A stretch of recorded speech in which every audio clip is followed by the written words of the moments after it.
ہمارے 76 کا حصہ ہے پارٹ 4۔ ہمارے رب العالمین سورہ بقرہ میں فرماتے ہیں، سورہ بقرہ میں وَأَقَامَ الصَّلَاةَ وَآتَى الزَّكَاةَ، اور نماز قائم رکھے اور زکوٰۃ دیا کرے۔ پچھلے 2 سبقوں سے جو بیان چلا آ رہا ہے کہ نیکی کی اصل اور سچی روح یہ نہیں ہے کہ انسان کسی خاص سمت مقدس جان کر اس طرف منہ کر کے عبادت کرے، بلکہ نیکی کی حقیقی روح عقیدوں کی درستگی، معاملات کی صفائی۔ عبادت یعنی معاملات کی صفائی کیا ہے؟ اگر ان کا کوئی چیز ہے، خدا کرے ان کا کوئی کپڑا ہے، مجھے اس کو صرف پٹی کے لیے کوئی ضرورت ہو تو وہ میں اس سے پوچھ کے وہ لوں گی۔ معاملات کوئی صفائی، یہ نہیں کہ کیا ہوا میرا ہاتھ دکھ گیا تو میں نے اس کے کپڑے کو پاڑ دیا تو میں نے لے لیا۔ نہ قبر میں وہ چیز مانگی جائے گی، آپ کے پاس سوئی تک نہیں ہوگی۔ معاملات کو اس طرح درست کرو۔ آج لوگ جائیدادیں خراب کر رہے ہیں اور اپنی خواہش کے مطابق اس کے لیے وکیل کھڑے کر دے، زمین کو ضمیر کو وکیل بنا دیتا ہے، اس کی صفائی کے لیے اپنے آپ کو جتوا دیتے ہیں۔ ادھر تو جیت جاؤ گے، اللہ کے ہاں کیسے جیتو گے؟ اس روشنی کے آگے پھر کیسے جیتو گے؟ معاملات کو دیکھو، معاملات کی صفائی رکھو، عبادت کی بجا لانے، اخلاق کے سنورنے اور ان کاموں کے کرنے میں ہے کہ قرآن مجید بیان کرتا ہے، یعنی انسان کے عقائد وہی ہونے چاہیے جن کو قرآن مجید تقاضا کرتا ہے۔ انسان دوسرے انسانوں سے اسی طرح پیش آئے جس طرح شریعت ہدایت کرتی ہے۔ عقائد اور مالی قربانی کے بعد قرآن نے نیکی کے دوسرے حصے یعنی عبادتوں کا ذکر کیا ہے۔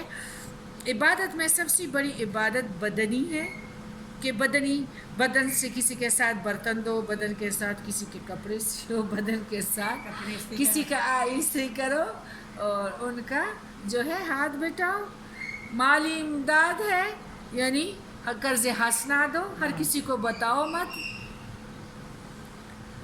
بدنی عبادت کی صورت میں نماز ہے اور مالی عبادت کی صورت میں جو ہے مالی امداد ہے، قرض حسنہ ہے، اور زکوٰۃ کے وقت ہیلے تلاش نہیں کرنے، زکوٰۃ دینا ہے۔ نماز کی بہت سی خوبیاں خود قرآن میں مختلف مقامات پر بیان کی گئی ہیں اور احادیث میں بھی ہیں اور اس کے تذکرے جا بجا ملتے ہیں۔ نماز اسلامی معاشرے کی ایک اہم جو ہے کڑی ہے۔ نماز انسان کو بدی اور بے حیائی سے روکتی ہے، نافرمانی سے باز رکھتی ہے۔ نماز ایک مومن کی معراج ہے، روحانی، اخلاقی اور سماجی زندگی میں آدمی کو تقویت بخشتی ہے۔ مالی عبادات میں زکوٰۃ سب سے بنیادی عبادت ہے۔ جو زکوٰۃ نہیں دیتا وہ مسلمان نہیں ہے۔ ہر صاحب استطاعت پر فرض ہے کہ وہ سال میں 1 مرتبہ اپنی دولت کا 2.5% حصہ اللہ کی راہ میں مستحق لوگوں کے لیے نکال دے۔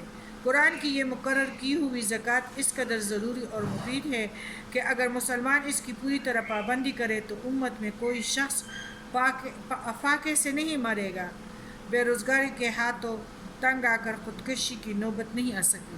اگر ہمارے اور بندے بھی اچھے ہوتے تو پاکستانی زکوٰۃ دینے میں اتنے اچھے ہیں کہ پاکستان میں کوئی غریب نہ ہوتا، اتنے اب غریب، لیکن ویل مچھلی اتنے ہیں کہ وہ پورے کے پورے خراب کر لیتے ہیں۔ لیکن یہاں کر لیں گے وہاں کیا کریں گے؟ اور اگر یہ کام نہ ہوتا تو کوئی در بدر بھی نہیں مانگتا۔ ہمارے معاشرے میں بے راہ روی اور تنگ دستی، بے بسی اور ذبح حالی نہ ہوتی، ساری امت مجموعی طور پر مضبوط ہو گئی ہوتی، اور اب بھی ہو سکتا ہے اگر کوئی امن کو فروغ دینا چاہے اور ترقی کی راہوں میں گامزن رہیں، اور اللہ تعالیٰ پھر ترقی کی راہیں ان کے لیے کھول دیتے ہیں۔ قرآن میں تقریباً ہر جگہ زکوٰۃ، صلاح کا ذکر ساتھ ساتھ آیا ہے۔ اگر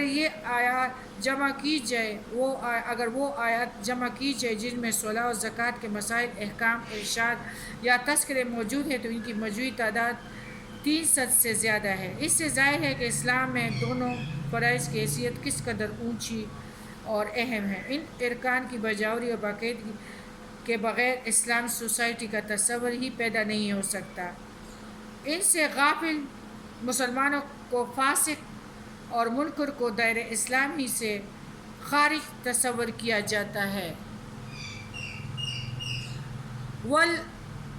والموفون